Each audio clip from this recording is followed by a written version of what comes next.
ఆంధ్ర రాష్ట్రం విభజన జరిగి 12 సంవత్సరాలు అయింది అధ్యక్ష. విభజన జరిగిన తర్వాత ఈ రాష్ట్రాన్ని నిర్మించాలి, అగ్రస్థానానికి తీసుకెళ్లిన తపంతో అప్పుడు చంద్రబాబు నాయుడు గారు ఎంతో కష్టపడి ఎన్నో అభివృద్ధి కార్యక్రమాలు చేశారు అధ్యక్ష. అయితే అధ్యక్ష దాని తర్వాత వచ్చిన పరిపాలకులు అధ్యక్ష ఈ రాష్ట్రాన్ని 30 సంవత్సరాలు వెనక్కి తీసుకెళ్లిన సంగతి మనం చూసాం అధ్యక్ష.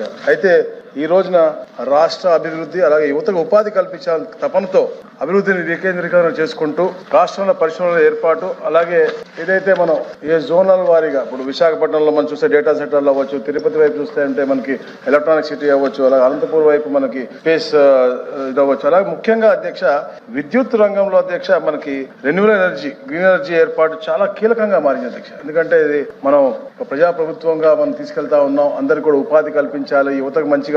అలాగే రాబోయే రోజుల్లో ఏదైతే మనకు ఎక్స్పెన్సివ్ గా ఉన్నటువంటి ఈ పవర్ ఉందో దాన్ని తగ్గించాలి, అలాగే పేదవాళ్ళకు కూడా మెరుగైన జీవన పరిమాణ లక్ష్యంతోనే ఈ కార్యక్రమం చేస్తా ఉన్నాం అధ్యక్ష. దేశంలోనే అధ్యక్ష మొట్టమొదటిసారిగా అనకాపల్లి గ్రీన్ హైడ్రోజన్ వ్యాలీ ప్రారంభించిన అధ్యక్ష. అలాగే అదే విధంగా అధ్యక్ష గ్రీన్ అమోనియా ప్లాంట్ ను కూడా ప్రారంభించారు అధ్యక్ష. ఈ ప్రాజెక్టుల ద్వారా అధ్యక్ష 20 లక్షల కోట్ల రూపాయల పెట్టుబడులు పరిశ్రమలు వస్తున్నాయి అధ్యక్ష. వాళ్ళకి విద్యుత్ చాలా అవసరం అధ్యక్ష. దానికి క్లీన్ ఎనర్జీ అనేది ప్రాముఖ్యత అధ్యక్ష.